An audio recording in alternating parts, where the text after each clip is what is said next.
টানা বৃষ্টির জেরে জলমগ্ন হয়ে পড়েছে শিলিগুড়ি মাটিগাড়া ব্লক স্বাস্থ্য কেন্দ্র। বিগত বছরের তুলনায় চলতি বছর প্রথমবার এতটা জল জমেছে বলে দাবি স্থানীয়দের। শুধু হাসপাতাল চত্বরই নয়, স্বাস্থ্য কেন্দ্রের ভেতরে ঢুকে পড়েছে জল, যার ফলে চরম সমস্যায় পড়েছেন রোগী, তাদের পরিবারের সদস্য এবং স্বাস্থ্যকর্মীরা। আশাকর্মীদের অভিযোগ, স্বাস্থ্য কেন্দ্রে জল বের করে দেওয়ার কোনো কার্যকর নিকাশি ব্যবস্থা নেই। সামান্য বৃষ্টিতেই জল জমে থাকলে এবার পরিস্থিতি আরও ভয়াবহ আকার নিয়েছে। দীর্ঘক্ষণ জল দাঁড়িয়ে থাকায় চিকিৎসা পরিষেবা ব্যাহত হওয়ার আশঙ্কাও তৈরি হয়েছে। রোগীদের পরিবারের সদস্যদের দাবি, অসুস্থ মানুষদের নিয়ে জল ঠেলে হাসপাতালে প্রবেশ করতে হচ্ছে।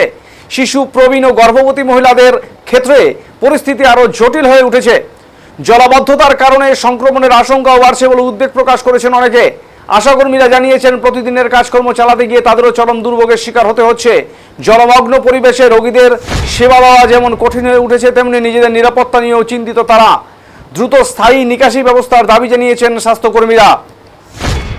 স্থানীয় বাসিন্দাদের অভিযোগ, দীর্ঘদিন ধরে নিকাশি সমস্যার সমাধান না হওয়ায় প্রতি বর্ষতেই ভোগান্তি বাড়ছে। প্রশাসনের তরফে দ্রুত ব্যবস্থা গ্রহণ করে স্বাস্থ্যকেন্দ্রকে জলমুক্ত করার দাবি উঠেছে, যাতে রোগী ও স্বাস্থ্যকর্মীদের আর এ ধরনের সমস্যার সম্মুখীন হতে না হয়।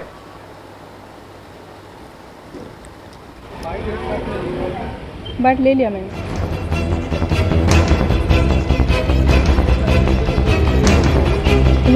ले जा फटाफट बाइकটা নিয়ে নে, পরে ল্যাব में। হাসপাতালে রয়েছি, প্রাথমিক হাসপাতালে, সেখানে জলমগ্ন। কি বলবেন? এটাতে বলবো যে কোনো সাল এরকম হয়নি, এবার প্রথম। এই প্রথম দেখতেছি লাইন, এই যে জল পুরা, নাহলে কীভাবে মানুষ আসবে পিকনিকে বা কিছু নিতে। এই পুরা জলের কোনো সাল হয়নি, এবছর প্রথম দেখছেন। প্রথম। কারণ হঠাৎ করে এত জল কেন? হয়তো এদিকে সব বাড়ি ঘর দিদির মধ্যে সব হয়ে গেছে, তো হয়তো জল তো হবেই। জল নিকাশি দিবে, তারপরে তো জল নিকাশি ব্যবস্থা নেই। ব্যবস্থা কই। তো এই যে হাসপাতালে রোগীরা আসছে, কতটা সমস্যা হচ্ছে? হ্যাঁ, সমস্যা তো অনেক হচ্ছে এখানে। যে নিয়ে আসতে দেখেই আবার হয়ে যাচ্ছে। আচ্ছা, আর কি বলা যায়। আপনি কি এখানকার স্থানীয় বাসিন্দা? হ্যাঁ, এখানকারই।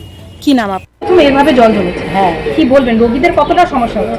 এই বছর বলবো না, এর আগেও হয়েছিল, কিন্তু এই অবস্থা আমাদের হয়নি কোনো দিন।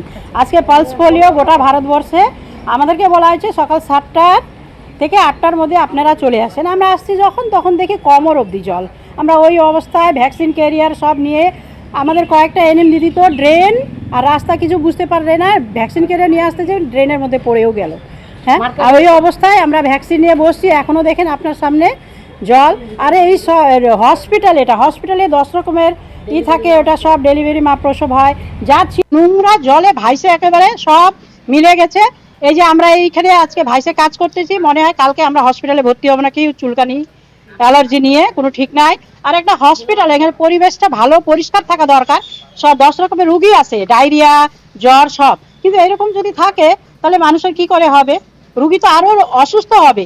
আমাদের বিএমএস ঘরে পুরা জল, আমাদের অফিসে ঘরে পুরা জল, কাগজপত্র ভিজে, ভ্যাকসিন ক্যারিয়ার ভাইসে যাচ্ছে। ভ্যাকসিনের যে আইস প্যাক থাকে ওটাও দেখতেছি হাবুডুবু খাচ্ছে। এই অবস্থা আমাদের হসপিটালে। দেখি সরকার পরিবর্তন হয়েছে ঠিকই, কিন্তু আমাদের এখনো পরিবর্তন হয়নি। আমরা চাই নতুন সরকারকে যত তাড়াতাড়ি সম্ভব আমাদেরকে সুস্থ জীবনটা মানে করার জন্য একটু তাড়াতাড়ি প্রস্তুত হন, কাজটা করেন। এই সময় যে লক্ষ্য করা যাচ্ছে, হ্যাঁ, কেউ কি এসেছিল, প্রশাসন বা কেউ এসেছিল দেখতে? প্রশাসন না, আপনারা এই রিপোর্টার আসতেছেন। আমরা এই যে অসুস্থ নিয়ে দেখেন সবার মানে জলে মনে হয় ঘরে জল ঢুকছে, সবাই এখন লাইন দিয়ে ডায়রিয়া, জ্বর, বাচ্চারা এই নিয়ে আমাদের খাটনি বাড়তেছে। কারণ আমাদের পোলিও করব, এর মধ্যে আমাদেরকে ওই একটা আয়ুষ্মান ভারত কাজ দিয়েছে, ওইটা নিয়ে আমরা দৌড়াবো না বাচ্চাদের বাড়ি বাড়ি ভিজিট করতে যাব জ্বর এইগুলো নিয়ে? তাহলে বলেন, মুখে মুখে বললে হবে না, কাজটা করে দেখাইতে লাগবে। যেই সরকার আসুক একই ব্যাপার, আগে কাজটা করুক, তারপর আমরা সরকারকেও তাহলে ভবিষ্যতে ভাববো, নাহলে 5 বছর পরে আবার ওই হবে গল্প।